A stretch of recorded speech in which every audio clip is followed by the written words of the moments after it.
मुख्यमंत्री डॉक्टर मोहन यादव ने कहा है कि राज्य सरकार ने इस वर्ष गेहूं उपार्जन में अपने सभी लक्ष्य हासिल करते हुए नया रिकॉर्ड स्थापित किया है। प्रदेश में किसानों से अब तक रिकॉर्ड 1.4 करोड़ मीट्रिक टन गेहूं की खरीद हो चुकी है। राज्य सरकार ने गेहूं उत्पादक किसानों को 2,585 रुपए न्यूनतम समर्थन मूल्य और प्रति क्विंटल 40 रुपए बोनस का लाभ दिया है। किसानों को 2,625 रुपए प्रति क्विंटल गेहूं का भुगतान किया। अब तक किसानों को गेहूं उपार्जन की 24,000 करोड़ राशि दी जा चुकी है। मध्य प्रदेश कांग्रेस कमेटी के प्रदेश अध्यक्ष जीतू पटवारी ने भाजपा की तथाकथित ट्रिपल इंजन सरकार पर तीखा हमला बोला। पत्रकार वार्ता को संबोधित करते हुए उन्होंने कहा कि कांग्रेस द्वारा इंदौर की 7 विधानसभाओं से पानी के 240 सैंपल लेकर देश की सर्वश्रेष्ठ लैब में परीक्षण कराए गए, जिसमें चौंकाने वाले तथ्य सामने आए। अधिकांश क्षेत्रों में नर्मदा पेयजल दूषित और संक्रमित पाया गया तथा कई स्थानों पर सीवरेज युक्त काला पानी सप्लाई हो रहा है। मध्य प्रदेश NSUI के नेतृत्व में 30 मई को मुख्यमंत्री निवास का घेराव किया जाएगा। ये आंदोलन नीट पेपर लीक, छात्र संघ चुनाव बहाली एवं राजीव गांधी प्रौद्योगिकी विश्वविद्यालय के विभाजन के विरोध में किया जा रहा है।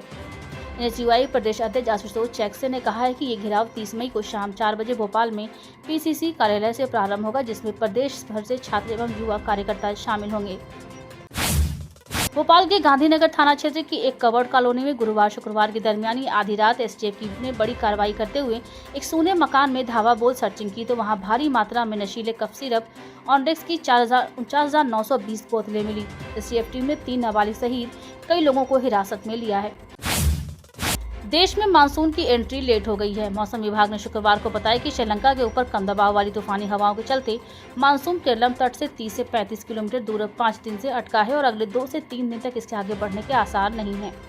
केरलम के तट पर मानसून पहुंचने की सामान्य तारीख 1 जून मानी जाती है। इससे पहले मौसम विभाग ने 26 मई तक मानसून आने का अनुमान जताया था।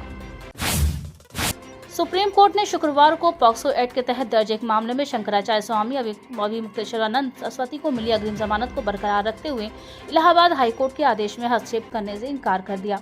न्यायमूर्ति MM सुंदरश और न्यायमूर्ति N कोटेश्वर सिंह की पीठ ने शिकायतकर्ता आशुतोष ब्रह्मचारी की याचिका खारिज कर दी। इलाहाबाद हाईकोर्ट ने 25 मार्च को स्वामी अभिमुक्तेश्वरानंद और उनके शिष्य मुकुदानंद को अग्रिम जमानत प्रदान की थी। यूपी के हमीरपुर में बेतवा नदी पर बन रहे निर्माणाधीन पुल का स्लैब गुरुवार शुक्रवार देर रात गिर गया। हादसे में 6 मजदूरों की मौत हो गई। उत्तर प्रदेश ब्रिज कॉर्पोरेशन के MD धर्मेंद्र सिंह ने बताया कि आंधी बारिश के कारण स्लैब गिरा और नीचे सो रहे मजदूर दब गए। हादसे की जांच कराई जाएगी। दिल्ली हाईकोर्ट ने कॉकरोच जनता पार्टी के संस्थापक अभिजीत दीपे की याचिका पर केंद्र और एक्स को नोटिस जारी किया है। इस याचिका में पार्टी के एक्स अकाउंट को ब्लॉक किए जाने को चुनौती दी गई है। ये मामला जस्टिस पुरुषेंद्र कुमार गौरव के सामने सुनवाई के लिए आया था। कॉकरोच जनता पार्टी एवं व्यंग्यात्मक सोशल मीडिया आंदोलन है, जो सुप्रीम कोर्ट के चीफ जस्टिस की ओर से सुनवाई के दौरान की गई एक मौखिक टिप्पणी के जवाब में शुरू हुआ था। न्यूयॉर्क सिटी के मेयर जोहरान ममदानी ने ईरान जंग का विरोध किया है। उन्होंने कहा कि युद्ध अब खत्म होना चाहिए क्योंकि इसकी सबसे बड़ी कीमत आम लोग चुका रहे हैं।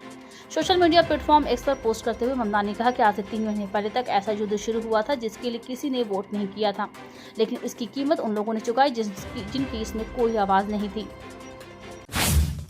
व्हाइट हाउस के deputy chief of staff Stephen Miller ने दावा किया है कि ईरान ने अमेरिका के साथ बातचीत में कई बड़े और अहम समझौते किए हैं।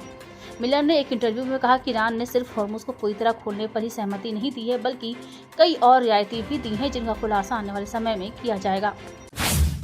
29 मई को सेंसेक्स 1092 अंक गिरकर 74,775 पर बंद हुआ। निफ्टी भी 359 अंक गिरकर 23,547 के स्तर पर बंद हुआ। आज के कारोबार में मेटल ऑटो शेयरों में सबसे ज्यादा गिरावट रही। मुकेश अंबानी ने अपनी कंपनी रिलायंस इंडस्ट्रीज लिमिटेड से लगातार छठे साल भी कोई सैलरी नहीं ली है। कंपनी की ओर से जारी एनुअल रिपोर्ट के मुताबिक वित्तीय वर्ष 2025-26 में मुकेश अंबानी की सैलरी, अलाउंस भत्ते और रिटायरमेंट बेनिफिट्स की पूरी तरह जीरो रहे। इस समय इनकी कमाई का मुख्य जरिया कंपनी से मिलने वाला डिविडेंड है। सुप्रीम कोर्ट ने स्टार पहलवान विनेश फोगाट को एशियन गेम 2026 के लिए सिलेक्शन ट्रायल्स में भाग लेने की अनुमति दे दी है।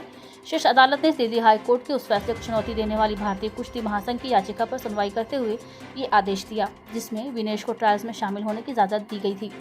मामले की सुनवाई के दौरान सुप्रीम कोर्ट ने विनेश फोगाट के देश के प्रति योगदान का सम्मान किया, लेकिन साथ ही खेल मामलों में अदालतों के बढ़ते दखल पर गहरी चिंता भी व्यक्त की। लगातार मिल रही हार और मैदान पर फैंस की भारी हूटिंग के बीच मुंबई इंडियंस के कप्तान हार्दिक पांड्या ने फ्रेंचाइजी को हमेशा के लिए अलविदा कहने का मन बना लिया है। सूत्रों के अनुसार हार्दिक इस समय अत्यधिक मानसिक तनाव और पूरी तरह से थकावट से गुजर रहे हैं, जिसके चलते उन्होंने मिड सीजन ही टीम मैनेजमेंट को फ्रेंचाइजी छोड़ने का अपना फैसला बता दिया था। वर्ल्ड नंबर 1 और टूर्नामेंट के टॉप सीड खिलाड़ी जैनिक सिनर फ्रेंच ओपन 2026 से बाहर हो गए हैं। गुरुवार को खेले गए दूसरे दौर के एक मुकाबले में गैर वरीय अर्जेंटीना के खिलाड़ी जुआन मैनुअल सेरुंडोलो ने सिनर को 5 सेटों में हराया। वहीं सर्बिया के दिग्गज टेनिस खिलाड़ी नोवाक जोकोविच ने फ्रेंच ओपन के तीसरे दौर में जगह बना ली है। 39 साल के जोकोविच ने फ्रांस के वैलेंटाइन रोयर को 4 सेट में हराया। वहीं वीमेंस कैटेगरी में ऑस्ट्रेलियन ओपन चैंपियन एलिना रायबागिना को बड़ा उलटफेर झेलना पड़ा। आईपीएल 2026 अभी तक खत्म भी नहीं हुआ है कि इस्तीफों का दौर शुरू हो गया है। लखनऊ सुपर जायंट्स इस सीजन पॉइंट्स टेबल में आखिरी नंबर पर थी। सीजन खत्म होने से पहले ही टीम के कप्तान ऋषभ पंत ने अपना पद छोड़ने का फैसला किया है। लखनऊ सुपर जायंट्स के बयान जारी के बाद बताया कि पंत ने खुद अब कप्तानी से हटने की आग्रह किया था, जिसे फ्रेंचाइजी ने तत्काल प्रभाव से स्वीकार कर लिया है।